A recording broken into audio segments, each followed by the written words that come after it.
రేపే శుక్రవారం. రేపు శుక్రవారం రోజు కేవలం ఈ ఒక్క ఆకుపైన దీపాన్ని వెలిగించండి. ఈ ఆకుపైన దీపాన్ని వెలిగించటం వల్ల 60 నిమిషాల్లోనే మీ దరిద్రం తొలగిపోతుంది. అదృష్టం మిమ్మల్ని వరిస్తుంది. అంతేకాదు కోరుకున్నంత డబ్బు వస్తుంది. మీ డబ్బు అంతకంతా పెరుగుతూ ఉంటుంది. మీ యొక్క సంపదకి ఆదిదేవత అయిన లక్ష్మీదేవి ఎల్లవేళలా మీ ఇంట్లో తిష్ట వేసుకుని స్థిర నివాసం చేస్తుంది. ఇక లక్ష్మీదేవి ఇంట్లోకి వచ్చి తిష్ట వేసుకొని కూర్చుంది అంటే అలాంటి వారికి అంతకన్నా అదృష్టం ఏమి ఉంటుంది అని అనుకుంటూ ఉంటాము. ఎందుకంటే మనం ఎన్ని పూజలు ఎన్ని పరిహారాలు చేసినా ఖచ్చితంగా అది లక్ష్మీదేవి యొక్క అనుగ్రహం కోసం మాత్రమే. లక్ష్మీదేవి యొక్క అనుగ్రహం పొందాలి అని పూజలు వ్రతాలు నోములు ఎన్నో చేస్తూ ఉంటాము. ఇక మనము ఎలాంటి కష్టాల్లో ఉన్నా ఆ కష్టాలన్నీ కూడా తొలగిపోతాయి. లక్ష్మీదేవి మన ఇంట్లో అడుగు పెడితే చాలు మన ఇంటి యొక్క కలే మారిపోతుంది. మన దరిద్రం కూడా క్షణాలలో తొలగిపోతుంది. లక్ష్మీదేవి అనుగ్రహం ఉంటే చాలు మనకు ఎలాంటి లోటు ఉండదు. లక్ష్మీదేవతలో అష్టలక్ష్మీలు ఉంటారు. అంటే ధనలక్ష్మి, ధాన్యలక్ష్మి, ఇంకా మనకు 8 లక్ష్మీ దేవతలు ఉంటారు. మనకు ఏ లక్ష్మీదేవి యొక్క అనుగ్రహం కలిగిన జీవితం అనేది ఖచ్చితంగా సుఖ సంతోషాలతో ఉంటుంది. శుక్రవారం అనేది లక్ష్మీదేవికి అంకితం ఇవ్వబడినది. మన హిందూ సాంప్రదాయాలలో ఒక్కొక్క రోజు ఒక్కొక్క దైవానికి అంకితం ఇవ్వబడినది. అలానే శుక్రవారం అనేది సిరులకి అధిపతి అయిన లక్ష్మీదేవి యొక్క అనుగ్రహం పొందటానికి అనుకూలమైనటువంటి రోజు.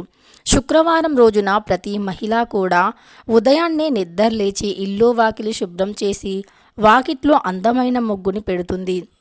లక్ష్మీదేవికి ముగ్గులు అంటే చాలా ఇష్టం. ఎవరి ఇంటి ముందు అయితే ముగ్గులు ఉంటాయో అలాంటి ఇంట్లో లక్ష్మీదేవి స్థిర నివాసం చేస్తుంది. లక్ష్మీదేవి స్థిర నివాసం చేస్తుంది అంటే అలాంటి వారికి ధనంతో పాటు ధాన్యంతో పాటు సంపద కూడా, అంటే ధనధాన్యాలు సంపదతో పాటు ఇంట్లో ప్రేమానురాగాలు పెరుగుతాయి. చాలామంది దాంపత్య జీవితంలో కూడా గొడవలు ఉంటాయి. దాంపత్య జీవితంలో గొడవలు ఉంటే వారు ఎంత సంపాదించినా ఆ సంపాదనకి అర్థం అనేది ఉండదు. దాంపత్య జీవితంలో గొడవలు లేకుండా సంపాదించిన డబ్బు అనేది వృధాగా ఖర్చు కాకుండా అనారోగ్య సమస్యలు లేకుండా ఉంటే అదే అసలైనటువంటి లక్ష్మీదేవి కటాక్షం. ఒకవేళ చేతి నిండా డబ్బు ఉన్న ఇంట్లో గొడవలు, సమస్యలు, అనారోగ్య సమస్యలు ఉంటే ఆ డబ్బుకి అర్థం అనేది ఉండదు. అలా అన్ని సమస్యలు గొడవలు తగ్గిపోయి లక్ష్మీదేవి కటాక్షం అనేది కలుగుతుంది. ఇక లక్ష్మీదేవి కటాక్షం పొందడం కోసమని రేపు ఖచ్చితంగా ఈ ఒక్క ఆకుపైన దీపాన్ని వెలిగించండి. మన హిందూ సాంప్రదాయాల ప్రకారం దీపానికి చాలా ప్రత్యేక ప్రాముఖ్యత ఉంది. దీపం అనేది చాలా రకాలుగా ఉంటుంది. ఒక్కొక్క దీపానికి ఒక్కొక్క రకమైనటువంటి ఫలితం కూడా ఉంటుంది. అయితే దీపం అనేది ఏ విధంగా ఉంటుంది, ఏ విధంగా వెలిగించాలో తెలుసుకుందాం.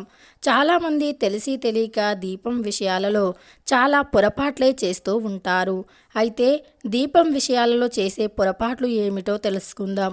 తెలుసో తెలియకో ఒకే వత్తి వేసి దీపాన్ని వెలిగిస్తూ ఉంటారు. కటిక నేలపైన ప్రమిదను పెట్టి దీపాన్ని వెలిగిస్తూ ఉంటారు. అలానే దీపాన్ని పట్ట పగటివేళ వెలిగిస్తూ ఉంటారు. ఇలా దీపాన్ని పట్ట పగటివేళ వెలిగించిన, కటిక నేలపైన దీపం వెలిగించి అంటే ప్రమిదను పెట్టి వెలిగించిన, ఒకే వత్తితో దీపం వెలిగించిన ఆ దీపం అనేది శుభప్రదమైనటువంటిదిగా పరిగణించబడదు. ఎప్పుడైనా ఈ విషయాలను గుర్తుంచుకోవాలి. దీపంలో ముందుగా నూనెను పోసి తరువాత వత్తులు వేయాలి. అలానే దీపం అనేది ఎప్పుడు కూడా 2 వత్తులు కలిపి ఒకటిగా చేసి వెలిగించాలి. దీపం యొక్క ప్రమిదను ఎప్పుడూ కూడా కటిక నేలపైన పెట్టకూడదు. ఒకే ప్రమిదలో పెట్టకూడదు కూడా. అంటే మట్టి ప్రమిదలు అయితే 2 తీసుకోవాలి. దీప కుందులు అయితే 1 తీసుకున్న పర్వాలేదు, కానీ ఆ కుందుల కింద ఏదైనా ఆకుని కానీ, లేదా ఏదైనా హారతిలో కానీ, లేదా ఇంకేదైనా చిన్న ప్లేట్ని కానీ పెట్టాలి. అలా వెలిగిస్తేనే దీపానికి అసలైన ప్రాముఖ్యత ఉంటుంది. అసలైనటువంటి ఫలితం వస్తుంది. పూజ సంపూర్ణం అవుతుంది. ఇక అదేవిధంగా దీపంలో వేసే నూనెకు కూడా చాలా ప్రత్యేకత ఉంటుంది. కొన్ని రకాల నూనెలు వేసి దీపం వెలిగించటం వల్ల కొన్ని అద్భుతమైన ఫలితాలు కలుగుతాయి. ముఖ్యంగా దీపం అనేవి చాలా రకాలుగా ఉంటాయి. కామాక్షి దీపం అని, ఇక మనకు కుబేర ద్వీపం అని, వెండి ద్వీపం అని, బంగారు దీపం అని, ఇట్లా ఒక్కొక్క రకమైనటువంటి కుందులలో వెలిగించే దీపానికి ఒక్కొక్క రకమైనటువంటి ఫలితం ఉన్నట్లుగానే మనం దీపానికి వాడే నూనెలు కూడా అలానే ఒక్కొక్క రకమైనటువంటి ఫలితాన్ని పొంది ఉంటాయి. కాబట్టి మనం ఆ దీప కుందులకి ఎంతటి ప్రాముఖ్యత ఇస్తామో, దీపాన్ని వెలిగించుటకి ఎంత ప్రాముఖ్యతను ఇస్తామో, నూనెలకి కూడా అంతే ప్రాముఖ్యత ఇవ్వాలి. ముఖ్యంగా చెప్పాలి అంటే గనక మనం దీపంకి అంటే రేపు శుక్రవారం రోజు దీపం వెలిగించే సమయంలో మీ దగ్గర ఉంటే ఆవు నెయ్యిని వేయండి. ఆవు నెయ్యి గనక అందుబాటులో లేకపోతే విప్ప నూనెను వేసి దీపాన్ని వెలిగించండి.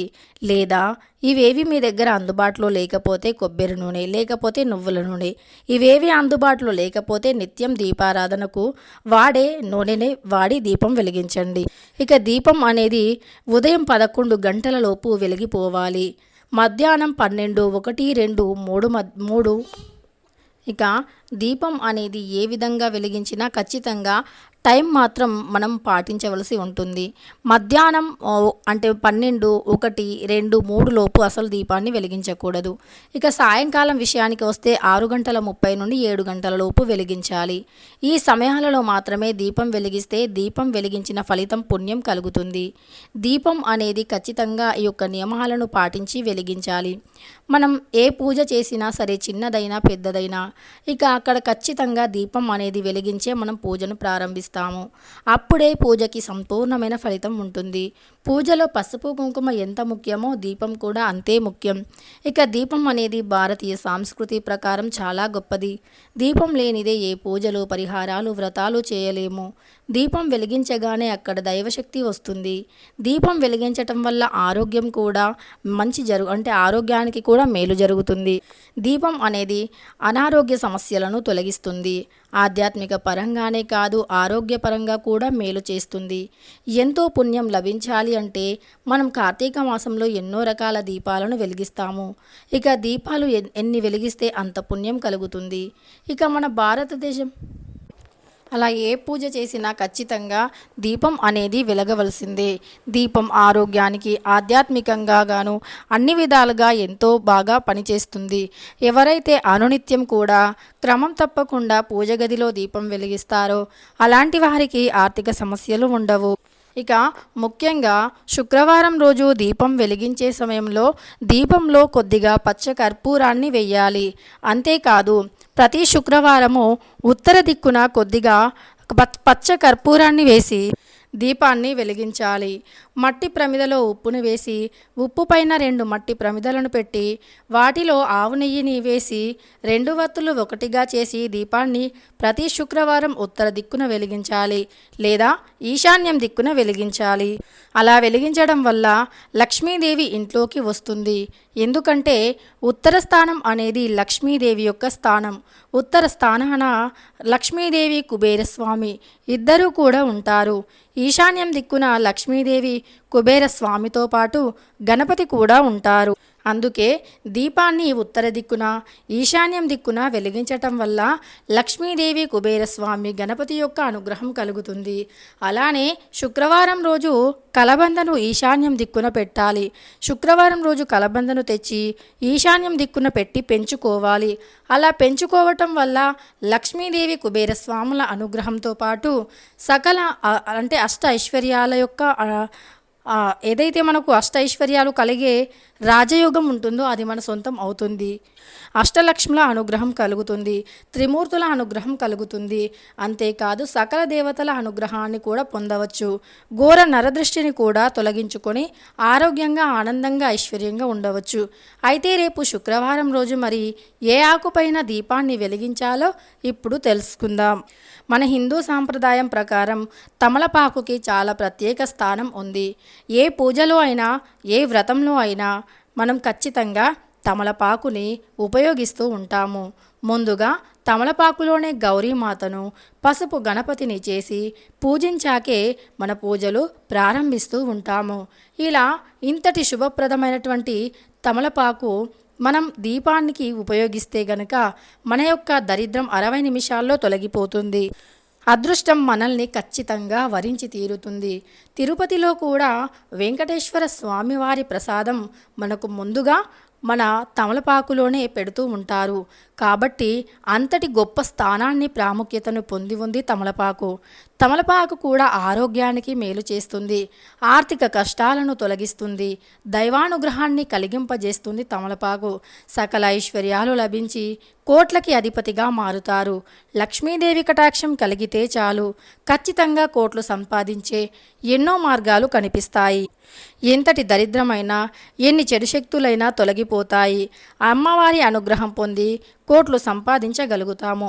ఇక మనం దీపాన్ని తమలపాకు పైన ఎలా వెలిగించాలి అంటే, ముందుగా ఒక తమలపాకుని తీసుకోవాలి. తమలపాకుని శుభ్రంగా కడిగి తడి లేకుండా తుడిచి అయోధ్య అక్షంతలు కొన్ని వేసి కొద్దిగా పచ్చకర్పూరం వేసి తరువాత 2 మట్టి ప్రమిదలను తీసుకుని ఒకదానిపై ఒకటి మట్టి ప్రమిదను పెట్టి ముందు పెట్టిన మట్టి ప్రమిదలో కొద్దిగా రాళ్ళ ఉప్పు, ఒక 5 యాలకులను వేసి ఆ మట్టి ప్రమిదపై ఇంకొక మట్టి ప్రమిదను పెట్టి ఆ మట్టి ప్రమిదలో ఆవు నెయ్యి ఉంటే ఆవు నెయ్యిని వాడి, విప్ప నూనె ఉంటే విప్ప నూనె వాడి, నువ్వుల నూనె ఉంటే నువ్వుల నూనెను వాడి, ఏ నూనె లేకపోతే నిత్యం దీపారాధనకు వాడే నూనెను వాడి 2 వత్తులు కలిపి ఒకటిగా చేసి దీపాన్ని వెలిగించి ఆ దీపంలో కొద్దిగా పచ్చకర్పూరం, ఒక యాలకు వీటిని వెయ్యాలి. ఇవి వేసేసి లక్ష్మీదేవిని 11 సార్లు తలచుకోవాలి. అష్టలక్ష్మే నమః, ఓం లక్ష్మీదేవాయ నమః, సకల దేవత ఆరాధనాయ నమః అంటూ మనం మనసులో లక్ష్మీదేవిని తలచుకుంటూ దీపాన్ని వెలిగించి మీ మనసులో ఉన్న కోరికను చెప్పుకోండి.